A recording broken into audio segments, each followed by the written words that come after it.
இன்னும் வேற என்னென்ன விதமா பாசிட்டிவ் ராசி ஆண் ராசி சேர்ந்தவங்க பேசுவாங்க. குறிப்பா உறுதியா, நிச்சயமா, certainly, certainly this is surprise அப்படி இது மாதிரி.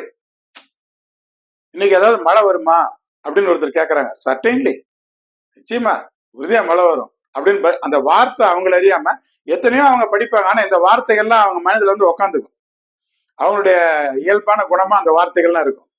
அந்த வார்த்தைகளை உபயோகிக்கிறவங்களை வச்சு ஜோசியருங்க அதுல பெரிய கில்லாடியா இருப்பாங்க. ஜோசியர் வந்து ஒருத்தர் வந்து உட்கார்ந்தவன அவங்க ஆண் ராசியா பெண் ராசியா பாசிட்டிவா நெகட்டிவா அவங்க தன்மைகள் என்ன எல்லாம் தோராயமா அப்படியே தெரிஞ்சுக்குவாங்க.